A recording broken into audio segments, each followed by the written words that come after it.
everyone, welcome back to the railroad, the Union Pacific Railroad Evanston subdivision in HO scale. My name is Daryl Cruz, owner and builder of the layout, and your host for another cab ride video. This is the second of two videos. The first cab ride video was the eastbound or eastward from Ogden to Green River. This is now the westward cab ride going from Green River to Ogden. Make sure you subscribe if you haven't yet. Support the channel, much appreciated. So we are going to be heading westward, and the westward trip goes on Main 1, and there's 12 tracks in the staging yard. Tracks 1 through 6 are Main 1 and head westward. Tracks 7 through 12 are Main 2 and they head eastward. So we are westward now, coming into the helix. So when you head westward from Peru, this part of the staging yard represents Green River. And then we go up the helix to Peru. Here you can see my bare wood fast tracks turnouts that I built. And we slowly come into the helix. The diameter of the helix is 40 inches. And it's a lot of room inside. You can see the monitors on the right. There's two monitors, ultra wide monitors that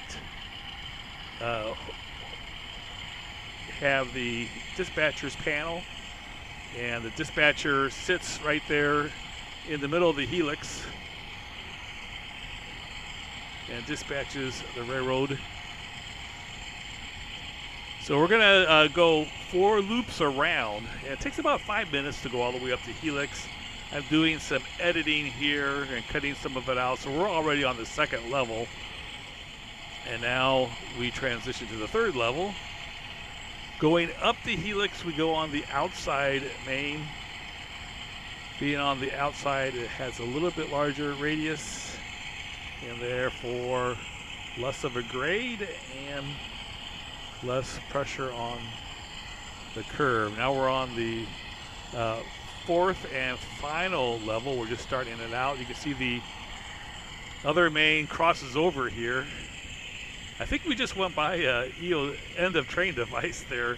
Doing the cab ride videos is a good way to look for and find, there's another one I think, to look for and find any end of train devices that have fallen off. But we are now on the top loop of the helix. Again, it takes about 5 minutes. I cut out a bunch of it so that wouldn't be memorized by going around in circles for so long. And when I get to the model portion, which is just up ahead,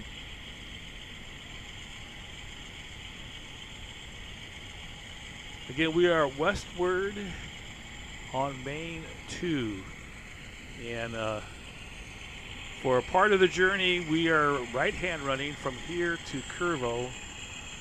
So we're right-hand running. We do have a green signal, as you can see. And then when we get to Curvo, we cross over and we end up being left-hand running. All right, so we just, when we went past the signal, that was the signals for Peru. And now we are heading westward in Wyoming, heading towards West Vaco control point and then the West Vaco mine. There's a bit of track here that's a little rough, not exactly straight.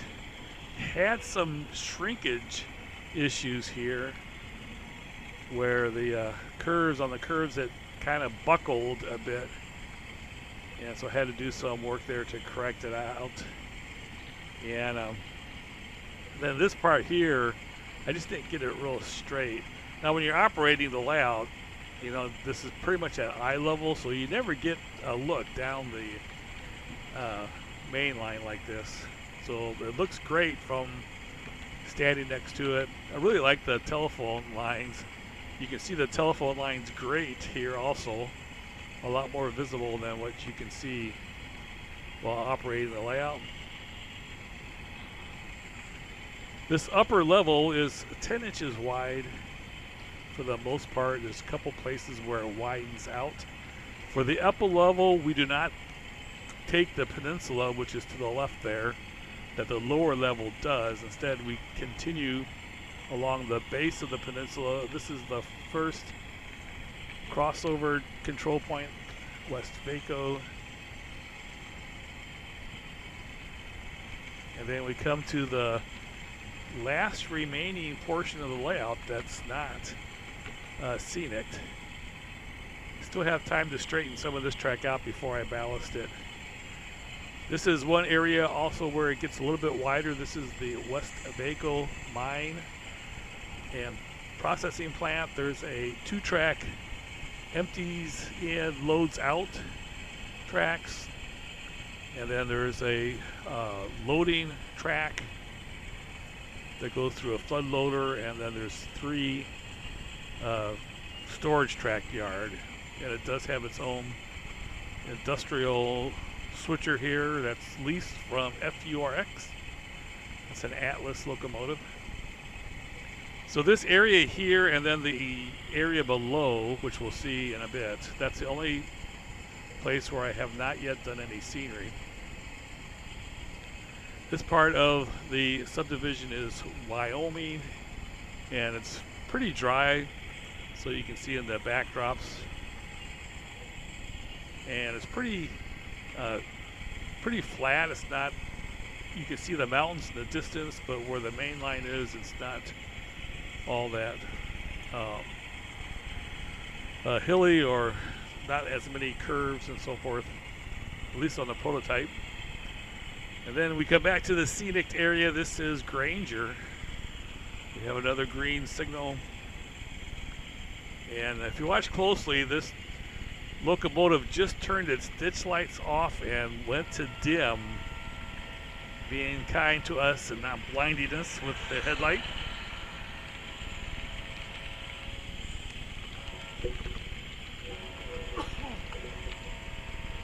You can also hear my horn going off as we cross the animated crossing with crossing gates.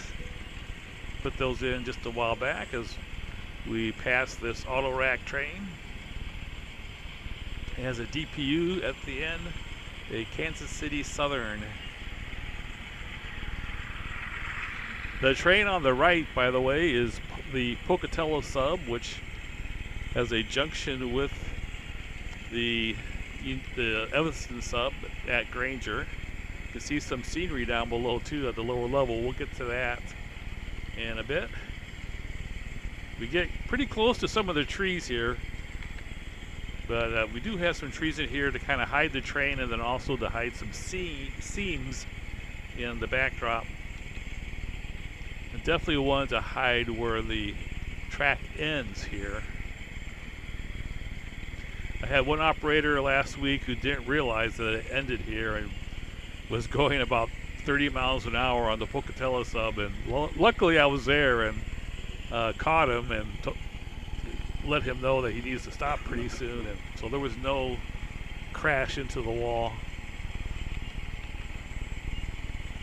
And so from Granger then we continue westward towards Evanston, and we start getting into the mountainous regions of the subdivision. Another green signal indication at this Aspen control point.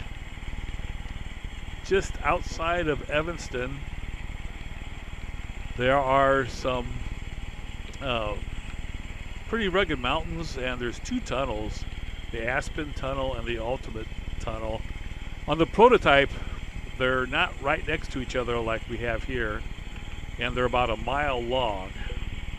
So this is definitely a much compressed version of those tunnels, but definitely one to have some tunnels outside of Evanston. Here you can see the inside. Notice I do have access from below in case something derails. So we just call them the Aspen tunnels since they're right next to each other here.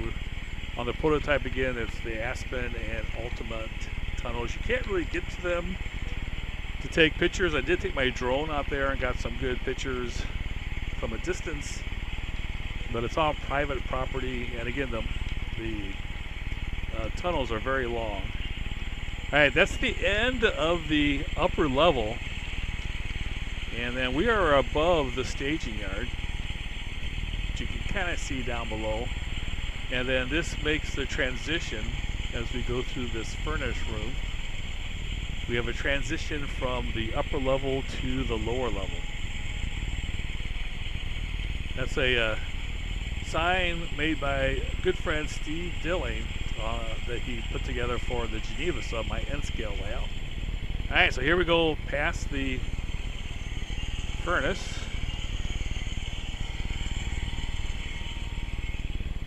There's me trying to run things as smoothly as possible, and we're coming into Evanston.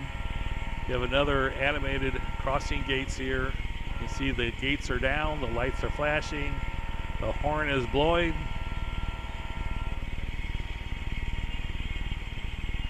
And then we come into Evanston. Here you can see a couple of switchers that work the Evanston yard. This is the East Evanston control point. There you can see the yard. It's a 7-track yard. And on the layout, Evanston is a somewhat major yard, having trains originating and terminating at the yard. On the prototype, Evanston isn't really very active at all. The active yard is in Green River.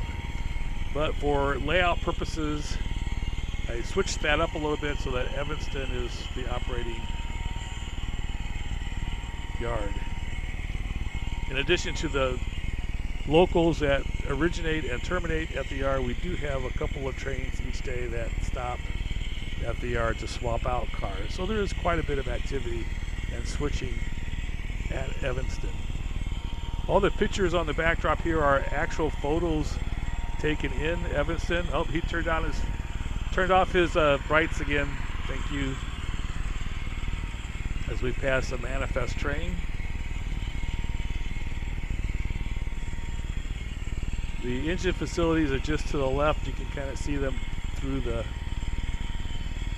flat car there.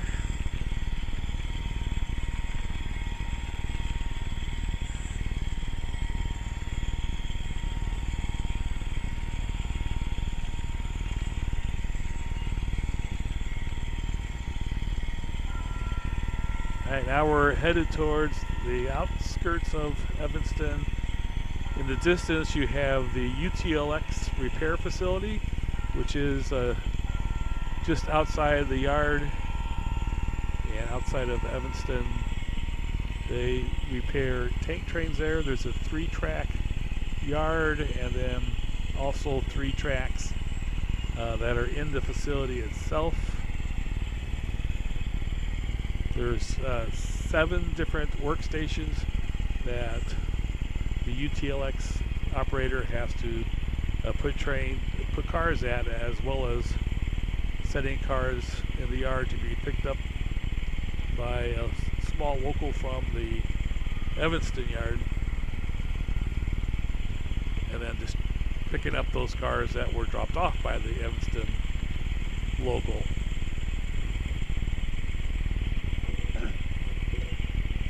Now, this is the Wasatch control point. This is the summit of the Wasatch grade. This is an interesting part of the prototype.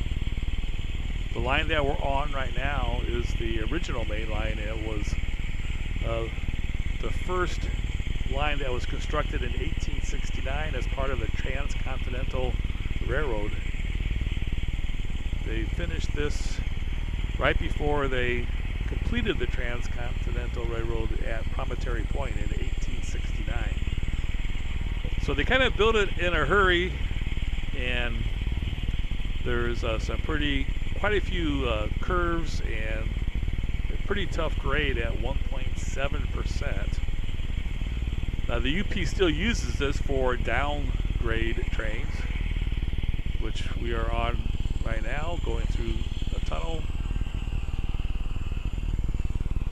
And then it has a modern main line, which it built in 1916.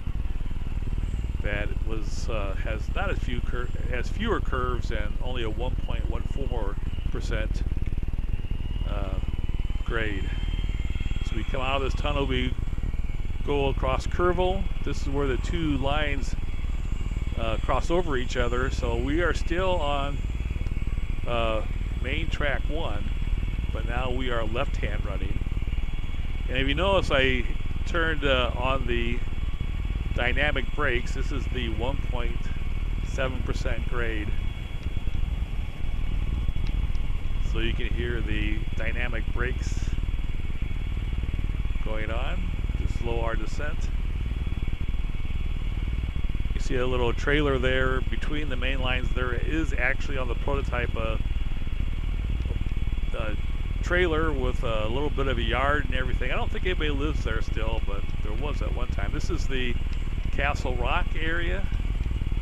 The backdrop has photos of the actual Castle Rock, and then this is a picture of the rocks on the layout also.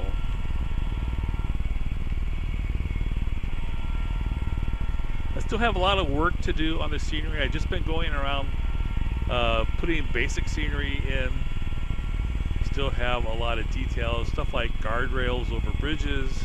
This is the Emory control point, by the way. This is again the last area that I still need to do some basic scenery on. Still have my dynamic brakes on. We were on a 1.7% grade. This is just a 1% grade. So normally we turn the dynamic brakes off at this point, but I still have them on. But I do have a lot of details yet to add to the scenery. I'll go around the whole layout a second time, putting in roads and completing structures, weathering things. So we come up to another grade. This is the third area where I'm going to have animated crossing gates here. So there'll be 3 of them on the layout. The other crossings are just crossbucks, no gates. Now we come into the West Vaco area. That's wrong. Wholesome Cement area. This it looks a lot greener than it really is. This camera kind of greens things up a bit. Although there are areas where I do need to kind of make it a little bit more grayer, sandy looking, especially around the plant there. This is the Devil's Slide control point. Haven't yet got to ballasting this here. This is the most recent area I've been working on. There you get here. I finally turned off the dynamic brakes. As we continue westward, we're coming up to the Tagert Mountain and Tagert Tunnels area. This is Interstate 84 that we're going under.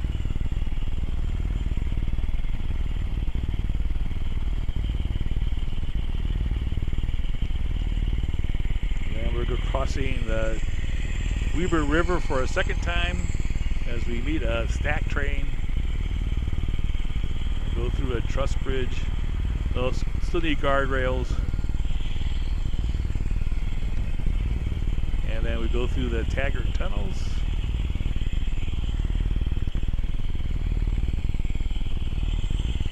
You'll notice on all the tunnels I have access to it from underneath in case there ever is a derailment. This is the final crossing of the Weber River. On the prototype, I think it crosses like 6 or 7 times. Another DPU as we continue our way westward towards the little town of Morgan. This is another area where it's relatively flat for the main line, but you have mountains in the distance.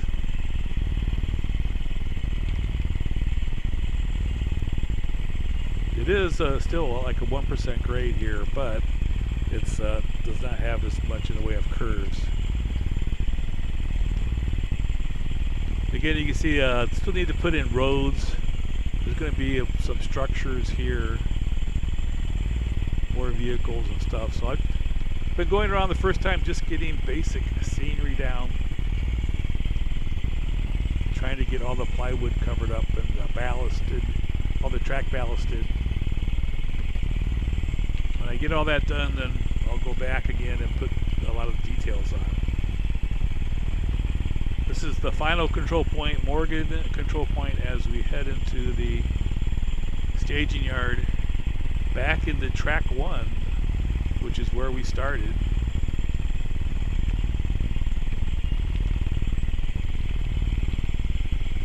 I did paint the turnouts here for the staging yard. I'm not sure if I will on the other end. All right, now we're back in the staging yard, making our way back to the starting point. Some of you may be wondering what kind of a camera setup I have for doing these cab rides.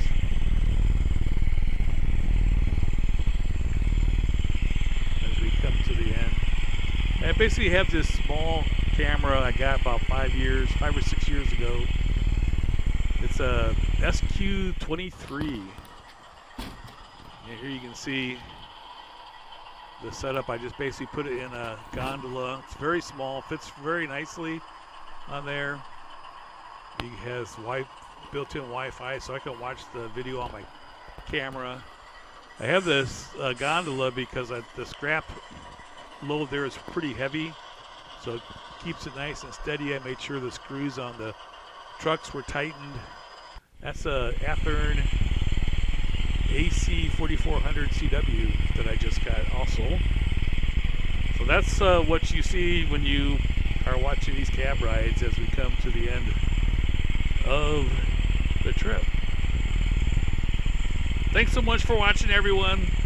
This is the last cab ride for a while. I'll maybe do one again down the road when I get more details done and all the scenery completed. Have a great weekend coming up and a great Christmas season, everyone. Take care.